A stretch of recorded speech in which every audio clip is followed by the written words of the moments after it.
আসসালামু আলাইকুম। পতনের পর থেকে সাধারণত বাংলাদেশ আওয়ামী লীগকে নিষিদ্ধ করার জন্য বিভিন্ন ধরনের কথাবার্তা, বিভিন্ন ধরনের আলোচনা বিভিন্ন মাধ্যমে আমরা শুনেছি। এবং বৈষম্য বিরোধী ছাত্র আন্দোলন থেকে শুরু করে অন্তর্বর্তীকালীন সরকারের বিভিন্ন উপদেষ্টারাও কিন্তু এই নিষিদ্ধ করার বিষয়ে বিভিন্ন ধরনের কথাবার্তা বলেছেন। এছাড়াও বাংলাদেশের বেশ কিছু রাজনৈতিক দল রয়েছেন যারা সাধারণত আওয়ামী লীগকে নিষিদ্ধ করার জন্য বিভিন্ন ধরনের দাবি এবং আহ্বান জানিয়েছেন।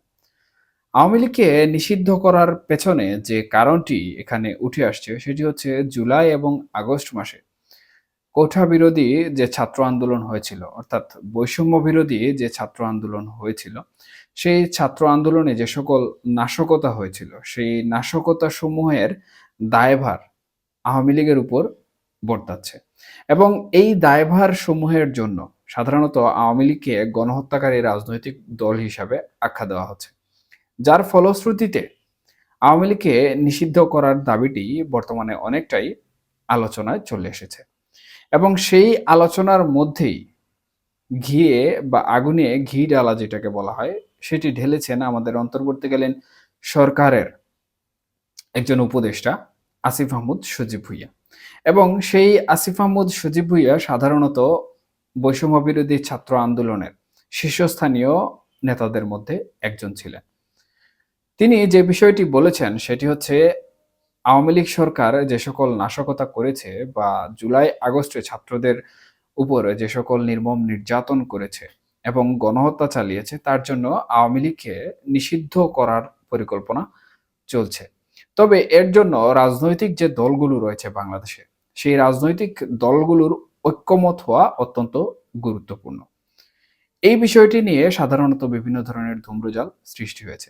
কারণ অন্তর্বর্তীকালীন সরকার গঠিত হওয়ার পর থেকে আমরা দেখেছি যে জাতীয় ঐক্যের ডাক দেওয়া হয়েছে এবং সেই জাতীয় ঐক্যে বিভিন্ন রাজনৈতিক দল কিন্তু অংশগ্রহণ করেছে। তবে সেই জাতীয় ঐক্য কতটুকু সম্ভব হয়েছে বা কতটুকু সফল হয়েছে এটি আপনারা সবাই কিন্তু জানেন। কারণ বাংলাদেশের সবথেকে বড় যে রাজনৈতিক দল বর্তমান প্রেক্ষাপটে সেটি হচ্ছে জাতীয়তাবাদী দল বিএনপি। এবং জাতীয়তাবাদী দল বিএনপি কিন্তু এই জাতীয় ঐক্যে বৈঠক করার পরেও কিন্তু তারা অন্তর্বর্তীকালীন সরকারের বিভিন্ন বিষয় নিয়ে নানা ধরনের আলোচনা সমালোচনা করছে। বিশেষ করে সংস্কার এবং নির্বাচন বিষয়ক যে ইস্যুটি রয়েছে সেটিতে তারা বিভিন্ন ধরনের মতবিরোধ দেখিয়েছে। যার ফলশ্রুতিতে অন্তর্বর্তীকালীন সরকার এবং বৈষম্য বিরোধী ছাত্র আন্দোলনের সাথে নানা ধরনের বিরোধ সৃষ্টি হয়েছে। এবং বলা যায় যে জাতীয় ঐক্যের জন্য যে বৈঠক হয়েছিল বা জাতীয় ঐক্যের যে ডাক দেওয়া হয়েছিল সেই ডাক প্রকৃতপক্ষে বাস্তবায়ন করা সম্ভব হয়নি। এখন আওয়ামী লীগকে নিষিদ্ধ করার জন্য প্রকৃতপক্ষে কি সেই ডাক আবারও দেয়া হবে কিনা এটি দেখার বিষয়। এবং রাজনৈতিক দলসমূহ, বিশেষ করে বাংলাদেশ জাতীয়তাবাদী দল বিএনপি অথবা জামাতে ইসলাম প্রকৃতপক্ষে আওয়ামী লীগ নিষিদ্ধ করার জন্য কোনো ধরনের দাবি দাবা বা আওয়ামী লীগ নিষিদ্ধ করার জন্য অন্তর্বর্তীকালীন সরকার কিংবা বৈষম্য বিরোধী ছাত্র আন্দোলনের সাথে ঐক্যমত পোষণ করবে কিনা এটিও কিন্তু দেখার বিষয়। আমরা দেখেছি নির্বাচন কমিশনকে যখন আওয়ামী লীগকে নিষিদ্ধ করার বিষয়ে প্রশ্ন করা হয়েছিল, তখন নির্বাচন কমিশনের যিনি প্রধান রয়েছেন তিনি বলেছেন যে নির্বাচন কমিশনের কাছে কিন্তু কোনো রাজনৈতিক দলকে সাধারণত নিষিদ্ধ করা বা নিবন্ধন বাতিল করার এখতিয়ার নেই।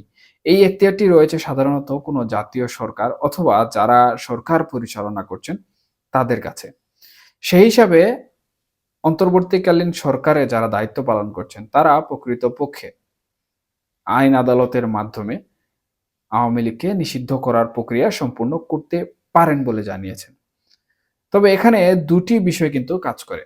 প্রকৃতপক্ষে একটি রাজনৈতিক দলকে নির্বাচনে আসতে বাধা দেয়া এবং নিষিদ্ধ করা। নির্বাচনে আসতে বাধা দেওয়ার জন্য সাধারণত তাদের নিবন্ধন বাতিল করতে হয়। যদি নিবন্ধন বাতিল করে দেয়া হয় সেক্ষেত্রে কিন্তু সেই রাজনৈতিক দলটি জাতীয় নির্বাচনে অংশগ্রহণ করতে পারে না। আর নিষিদ্ধ করে যদি দেয়া হয় তাহলে সেই দলের নিবন্ধনও বাতিল হয়ে যায় এবং দলটি নিষিদ্ধ ঘোষিত হয়। অর্থাৎ বাংলাদেশের রাজনীতিতে সেই দল কোনোভাবে রাজনৈতিক কর্মকাণ্ড করতে পারে না।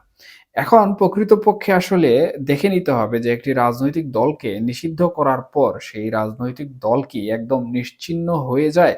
নাকি সেই রাজনৈতিক দল তাদের রাজনৈতিক কর্মকাণ্ড আরো বেগবান করতে সক্ষম হয়? এটি জানতে হলে প্রকৃতপক্ষে যেটি জানতে হবে সেটি হচ্ছে আওয়ামী লীগ শাসনামলে যাদেরকে নিষিদ্ধ করা হয়েছিল বাংলাদেশের রাজনীতি থেকে, তাদের বর্তমান রাজনৈতিক অবস্থা এবং আওয়ামী লীগ শাসনামলে তাদের রাজনৈতিক অবস্থা। সাধারণত জামাতে ইসলাম এবং জামাতে ইসলামের যে সহযোগী সংগঠন রয়েছে, ছাত্র সংগঠন ইসলামী ছাত্র শিবির, তাদেরকে আওয়ামী লীগ কিন্তু বিভিন্ন সময়ে নিষিদ্ধ করেছে।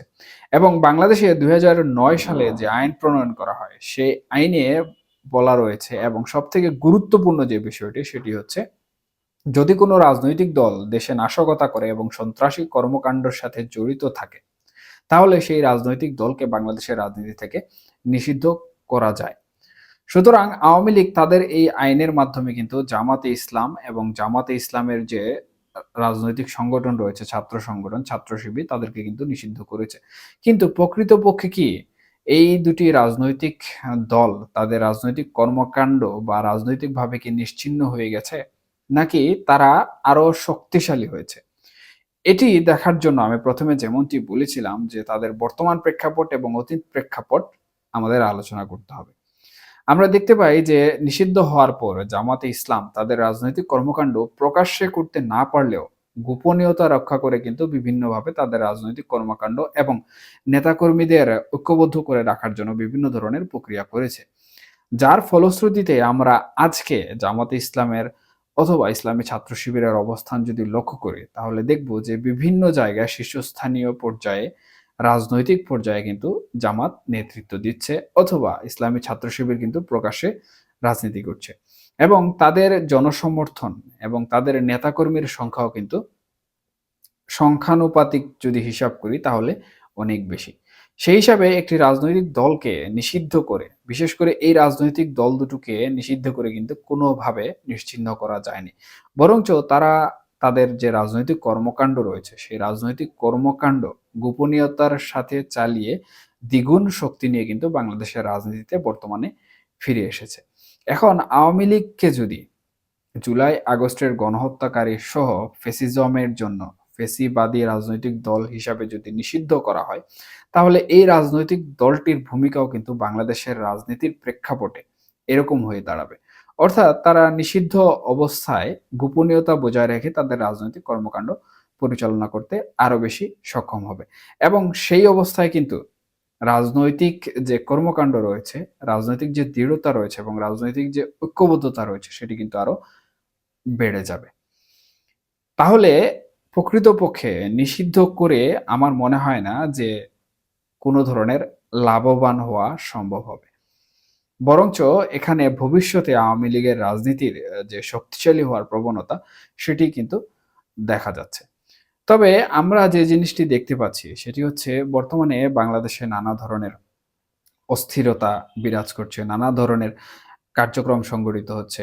ধানমন্ডি ৩২ ভাঙচুর, গুঁড়িয়ে দেয়া সহ বিভিন্ন ধরনের কর্মকাণ্ড এবং আওয়ামী লীগ নেতাকর্মীদের শীর্ষস্থানীয় যারা রয়েছেন তাদের বাড়িঘর এবং সম্পত্তি বুলডোজার অভিযানের মাধ্যমে ভাঙচুর করার কারণে আওয়ামী লীগ নেতাকর্মীরা কিন্তু অনেকটাই দিশেহারা অবস্থায় রয়েছেন এবং তারা চাচ্ছেন রাজনীতির মাঠে ফিরে আসার জন্য।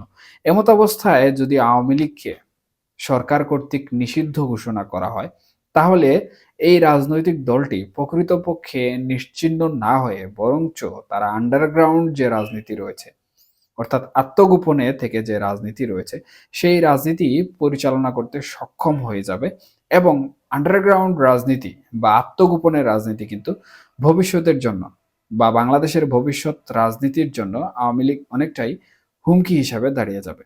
কারণ তারা এই সময়টাতে তাদের দল গোছানো এবং রাজনৈতিক কর্মকাণ্ড পরিচালনা করার জন্য যে ঐক্যবদ্ধতা প্রয়োজন, সেই ঐক্যবদ্ধতা গঠন করতে সক্ষম হয়ে যাবে। যেটি বাংলাদেশের রাজনৈতিক পট পরিবর্তন করার জন্য সময় সাপেক্ষে অত্যন্ত গুরুত্বপূর্ণ ভূমিকা পালন করবে।